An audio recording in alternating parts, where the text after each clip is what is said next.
this was my experience when I was in the ministry. You need serious experts, and these are the workers at the Ministry of Foreign Affairs. The teams which are experienced, the teams of ambassadors who have been trained, and some of them have gone to some of the best universities, were supposed to be the... First of all, I want to tell Kenyans that if they open today's paper and go to the page 6, which has been done by Barack Mluri, that has been done by a wonderful gentleman, actually 2 gentlemen. I've listened to what my colleagues are saying, and imagine I agree with them 100%, because they are in government. Now me, I want to tell them what government did not do right. Okay. And some of these things are, it's a mix of very interesting things, Sami. You cannot go for the elections for the AU seat, or even indeed for Gutierrez's job, without looking at the geopolitics. In other words, your behavior, our behavior as a nation state for the last 2.5 years, or even could have been even for 5 years, is what will be predetermining for us whether we have the capacity of going for this seat or not, irrespective of what and who the candidate is. So I'll give you an example. And when I raised this yesterday, I put it on my X. I had very many people who are friends with the KK government screaming at me, saying, Onyonka, you are a bit mad or something. I said, listen, anybody who has worked around the people in the Ministry of Foreign Affairs will tell you Eastern Congo is a time bomb.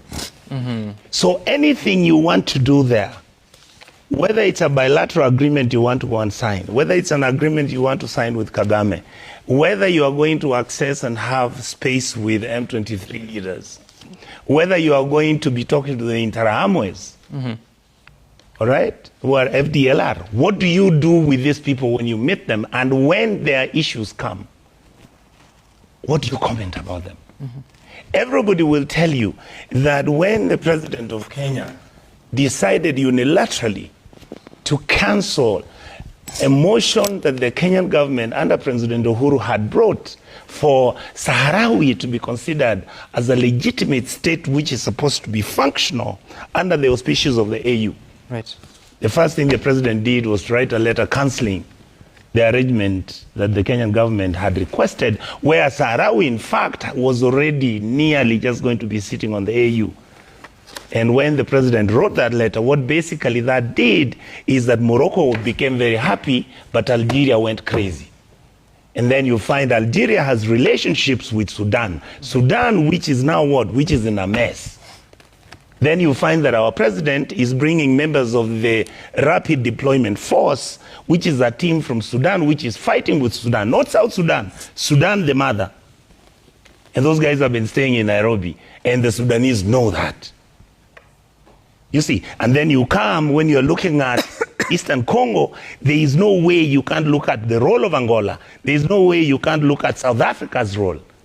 The relationship between Rwanda and South Africa. All these things to balance them, Sami. And this was my experience when I was in the ministry. You need serious experts, and these are the workers at the Ministry of Foreign Affairs.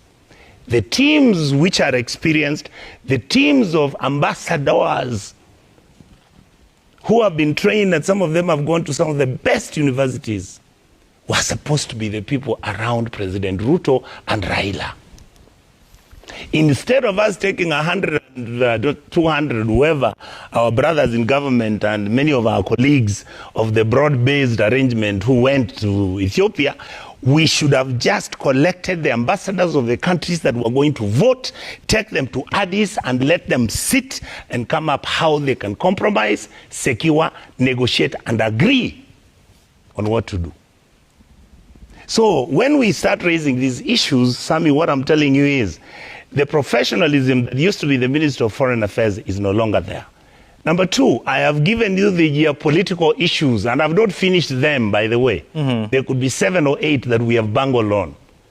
Number three, when your country is running for such positions, there is a way you carry yourself. And Sami, diplomacy is silent. When you hear too much noise in diplomacy, then whatever that diplomacy is intending to do is never achievable. So the moment I saw everybody running all over the place, how the Prime Minister is taking this jet and is flying over to about 48 countries, is meeting all these presidents, and in fact, the people who are there, Makau Mutua, the president's friends, and this is the... Other countries don't operate like that.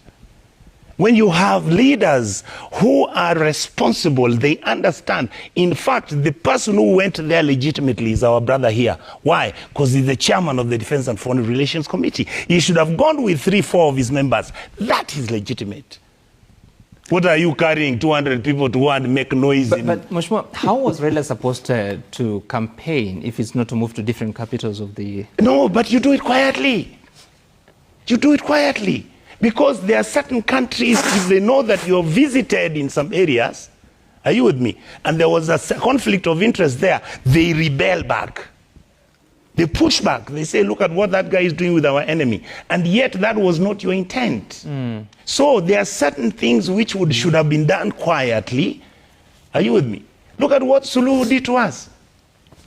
What did she do? I mean, immediately she just announced how Yusuf has won, and she didn't even mention anything about Raila. And was she supposed to mention? And you see, when you look at what has happened with the Israeli conflict, look at the question, the sensitivity of the Muslim community. Kenya has maintained a position diplomatically, Sami, of a two-state solution. The state for Israel and the state for Palestine. What did the president do the other day? He said he takes the Israeli position. What do you do with the Arab countries and Muslim countries? You are handling sensitivities that you need to understand that in diplomacy, the impact of those sensitivities are far much wider and bigger than you are portraying them.